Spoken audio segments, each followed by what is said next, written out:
what you're seeing here is the app dash command giving out the readings of a 1999 Lexus ES300. And we can see here, what we want to look at is this little graph right down here, because what we have down here is we have the fuel trim. Now, two of them, I believe the green and the yellow are, I don't know why I'm only seeing two. I should be seeing four. Oh, there we go. So I think the green and the red are the long-term fuel trim, right? And then the blue and the yellow is the short-term fuel trim. So we could see that the long-term fuel trim is hovering right around, I guess it's like 2.5%. And the short-term was riding around 0, went down to -5%, and now it's creeping back up to 0. So I think what happened is this car, it was on and then it cooled off, and then now it's on again. So I see here our coolant temp, it looks like it just hit the 180 range, and we see the short-term fuel trim now returning back to 0. So like I said, this is a 1999 Lexus ES300. So in 2021, it has pretty much 22 years on it.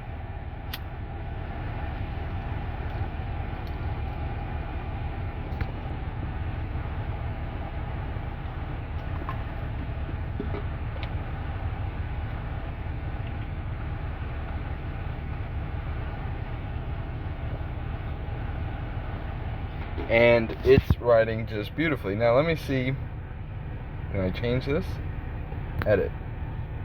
So can I edit this gauge and make it, instead of that, can I make it fuel?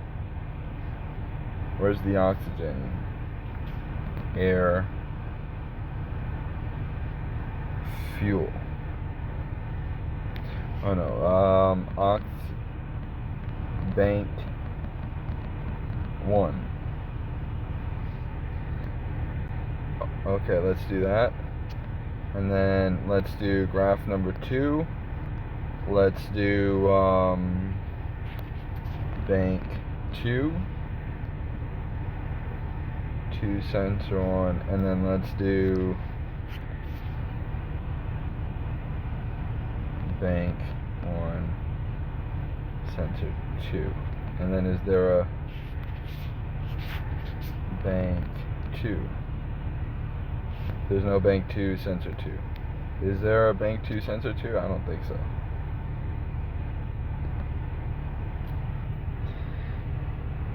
But what we actually need to do is I actually need to get rid of these two. Let's get rid of that one, and let's get rid of that one. Let's just see. Now here we have, alright, done.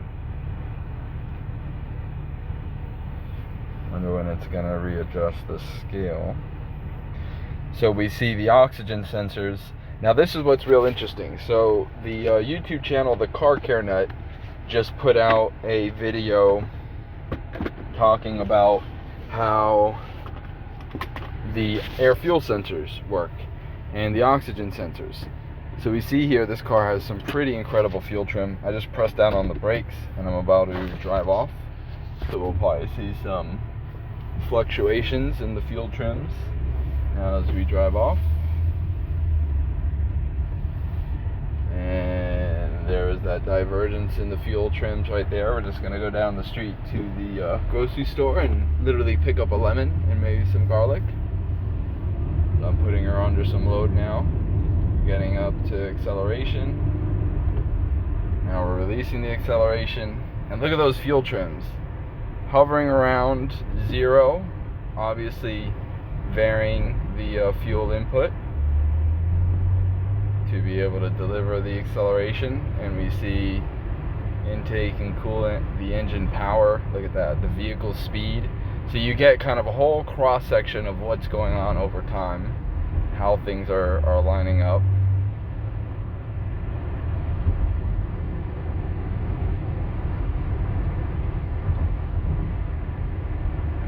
oxygen sensor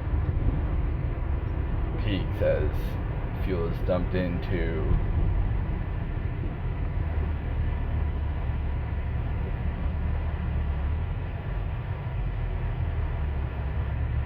now we've come to a stop. Let's see if everything levels off. So we are short term, everything's leveling off now.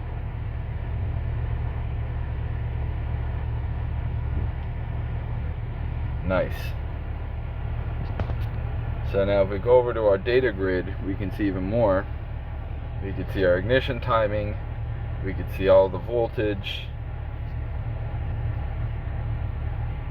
So there's a lot you can see. I really like this view though. Now there's a performance. Let's see what we can do here. Alright, so I think when I accelerate, it'll start. Accelerate to start. Here we go.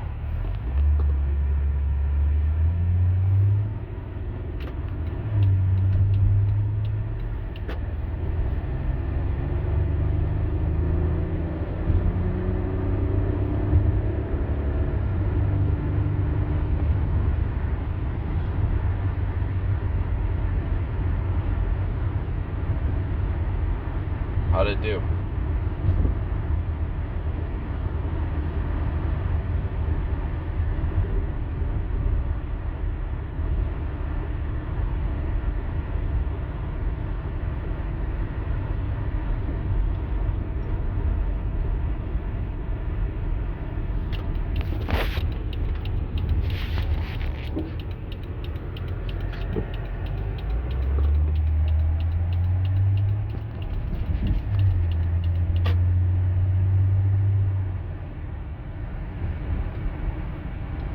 There we go. Now we get the oxygen sensor and we get it very precise, so you can see the little minor fluctuations. So when you put the rear, if you put sensor 2, bank 1 sensor 2 or bank 2 sensor 2, it's the same fucking sensor. I think there's only 3 sensors, 2 air fuel ratio sensors on this car and 1 oxygen sensor for the catalytic converter.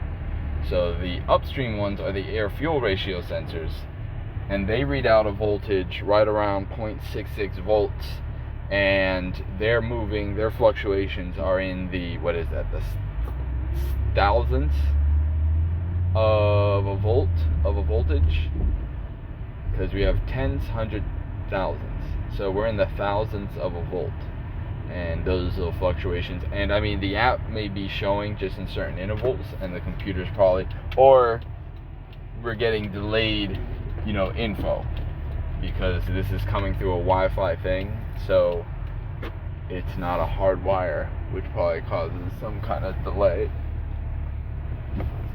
in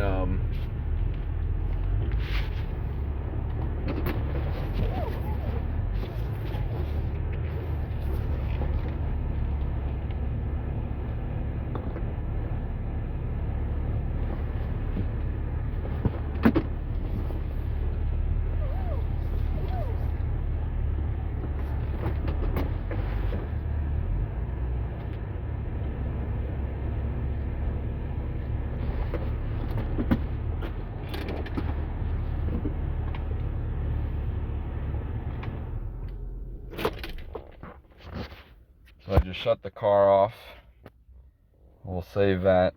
And so I just wanted to show you. I guess this is a shout out to the Scotty Kilmer channel and various of the car YouTube Scanner Danner, whatever it is.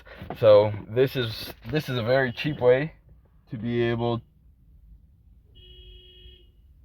to. What are they doing? Oh, okay, because that truck's leaving. Alright, so this is a very cheap way between the transponder and the app. It's less than $20, and you can see most of what like $1,000 scan tool will see. And I mean, little graphs and things like this are just awesome for being able to diagnose your car. I mean, I was able to actually diagnose a VVT problem in this car, which I was able to fix with $25 VVT solenoids. And I mean, I was able to get the code. I could have just taken it to AutoZone and gotten the code, but I was able to see actually the problem in real time when the car had the issue on this data grid. Oh boy. On this data grid view, you could see the ignition timing. And I mean, it's not gonna have anything right now, but we see here the ignition timing. So when the VVT solenoid was going out, or as it went bad, I kind of noticed it in the corner of my eye, but I didn't understand enough about the variable valve timing system to be able to do anything about it. But if it was throwing the P1354 code, which means that the bank 2 solenoid was having an issue. And when I took it out, it did have an issue.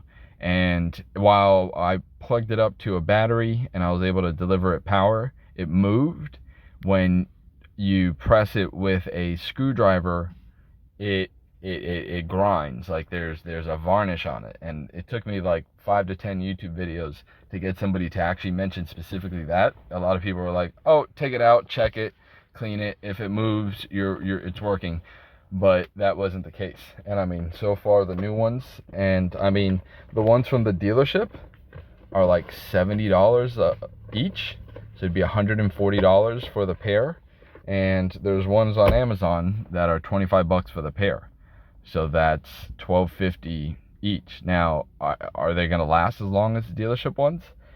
Probably not. I don't expect them to, but in the time that it does work, so far it has been working for at least, it's going on 3 months that they've been working.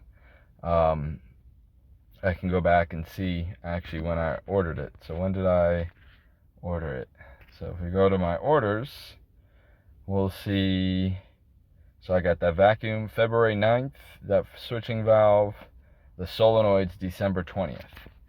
So today's the 28th, and back on the 20th, so it's been 3 months, January 20th, it's been 2 months, and it's been working pretty much fine. I installed them pretty much when I got them. So now when I did that, when I replaced it, let's see, are they still available?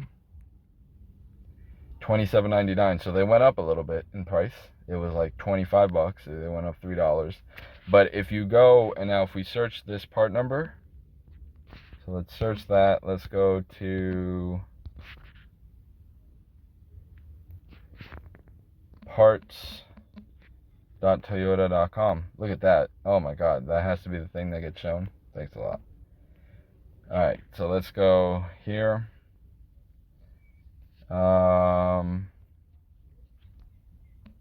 Paste, refine, variable. Oh my God, it's even more than I thought. So it's $123.35 from the dealership for just one of them. So for both of them, it's $240.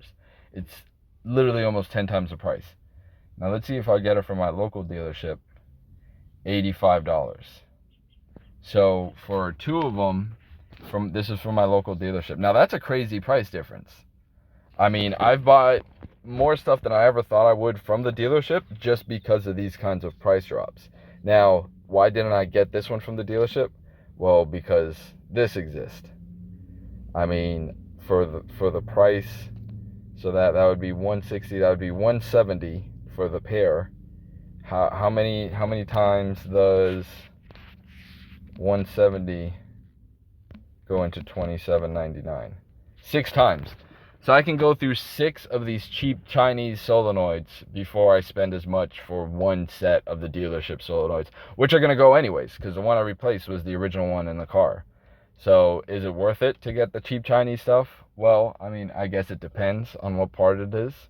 But I mean, if you're gonna spend the dealership money and you just want peace of mind, then why not go get 6 pairs of the other one, and you'll spend what you would have spent at the dealership. But now if those Chinese one goes wrong, you can just keep doing it. Fortunately, it's an easy enough repair. And I mean, for people that don't do any repairs or would have to also pay labor on each one, then it wouldn't be worth it. But I did do the repair myself, and I mean, it wasn't that hard really. It's really just taking out a bolt, taking out an electrical connector. I also changed the filters, and it's been working great ever since. So hopefully this video helped you out. when diagnosing your car. A little car repair chat video. Thanks for watching. If you like the video, like, subscribe. You already know what to do. Share this video, and see you on the next one.